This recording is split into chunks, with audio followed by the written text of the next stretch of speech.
सरपंच देशमुख हत्या प्रकरण लावून धरणारे भाजपा आमदार सुरेश धस हे 1.5 महिना चांगले चर्चेत होते। पण धनंजय मुंडेंसोबतच्या भेटीची बातमी फोडून धस यांच्या याच हवेला मंत्री चंद्रशेखर बावनकुळे यांनी टाचणी लावली। त्यामुळे झालेला डॅमेज कंट्रोल करण्यासाठी त्यांनी थेट मस्साजोग गाठलं। पण परळीमध्ये मुंडे समर्थकांनी केलेल्या विरोधामुळे धसांचा दौरा गाजला। बघूयात या घडामोडींवरचा हा स्पेशल रिपोर्ट।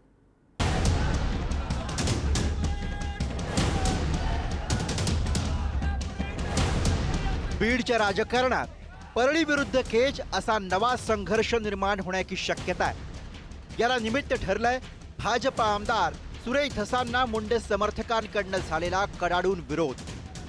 आमदार सुरेश धस परळी दौऱ्यावर असताना मुंडे समर्थकांनी काळे झेंडे दाखवत जोरदार घोषणाबाजी केली। परळीची बदनामी केल्याचा आरोप करत धस यांच्या वाहनाचा ताफा अडवला। परळीनंतर शिरसाळ्यामध्ये सुद्धा सुरेश धस यांच्या विरोधात मुंडे समर्थकांनी आक्रमक भूमिका घेतली। दरम्यान आम्ही सुद्धा आष्टीत आल्यानंतर त्यांना काळे झेंडे दाखवू असा इशारा आमदार धसांनी दिलाय। आष्टीला यायचे, आम्ही आष्टीला आल्याच्या नंतर काळे झेंडे दाखवू, परंतु रस्त्याच्या कडेला बाजूला उभं राहून असं गाड्याला आडवा जाऊन नाही, बरं का। लोकशाही मार्गाने काळे झेंडे दाखवू, हे तुमची लोकशाही नाही, ठोकशाहीच्या मार्गाने तुम्ही जाताय। परंतु ही ठोकशाही टिकत नसती। आता निमी अर्धी ठोकशाही झेलत गेली तरी सुद्धा यांना कळना म्हणल्यावर मग काय करावं। भाजपा आमदार सुरेश धस आणि मंत्री धनंजय मुंडे यांच्या भेटीची बातमी समोर आल्यानंतर सर्वत्र संतापाची लाट उसळली होती। या भेटीनंतर धसांवर सर्व स्तरातनं मोठी टीकाही होतीये। यानंतर सुरेश धस हे मस्साजोग गावात दाखल झाले। त्यांनी संतोष देशमुख यांच्या कुटुंबियांची भेट घेतली। यावेळी मस्साजोगच्या ग्रामस्थांनी टीकेचे धनी झालेल्या सुरेश धस यांना पाठिंबा दिला। त्यानंतर माध्यमांशी बोलताना धस यांनी रोखठोक भूमिका मांडली। मी 100% राज्याचे मुख्यमंत्री यांच्याकडे जाऊन कानावर घालून, म्हणजे बहुतेक वेळ प्रसंगी रविवारी मी नागपूरला सुद्धा जाईल। म्हणजे उद्या जर ते नागपूरला असतील तर नागपूरला जाईल, आणि सोमवारी जर मुंबईला मिळाली वेळ तर मुंबईला जाऊन या म्हणजे सायबर सेल आणि या 7 मागण्या, 6च्या ऐवजी 7वी मागणी एक वाढली ना, या 7 मागण्यांच्या बाबतीमध्ये मी त्यांच्याशी बोलेल। कृष्ण आंधळीची सुद्धा तशीच हिंमत होती ना।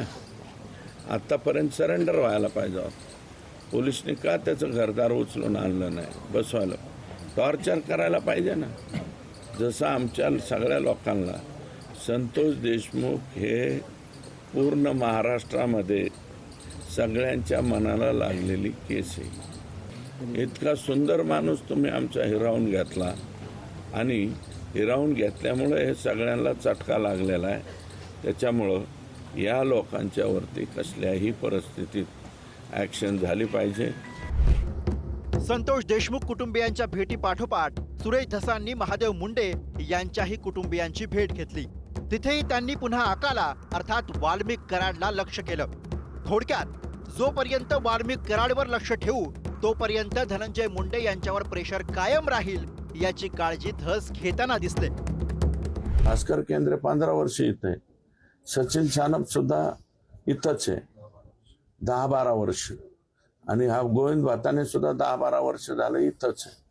मग ह्या हत्येमध्ये या पोलिसांचा हात आहे का नेमकं यांचे प्लॉट घेणारे म्हणजे आकाशी संबंधित लोकांनी प्लॉट घेतलाय ना, मग आकांनी यांचा काटा काढलाय का? याचा लवकरात लवकर पर्दाफाश होण्याची आवश्यकता आहे। आमदार सुरेश धस यांनी यापूर्वी सुद्धा काही प्रकरणांमध्ये घेतलेला युटर्न बघता त्यांच्या भोवतीचे संशयाचे कोंदाळे वाढलेत। पण या सगळ्यावर आपण कोणतीही सेटलमेंट केलेली नाही। संतोष देशमुख यांना न्याय मिळवून देणारच असं धस ठामपणे सांगताय। पण मंत्री धनंजय मुंडेंच्या भेटीनंतर धसांच्या भूमिकेवर सवाल उपस्थित होत आहेत। त्याच पार्श्वभूमीवर आता सुरेश धस पुन्हा ऍक्शन मोडमध्ये आलेत। झालेले डॅमेज कंट्रोल करण्यासाठी त्यांनी मस्साजोग गाठलं। त्यामुळे आता सुरेश धस धनंजय मुंडेंविरोधात आपली भूमिका आणखी आक्रमक करणार का हे बघणं महत्त्वाचं असेल। उदय नागरगोजे, पुढारी न्यूज, बीड।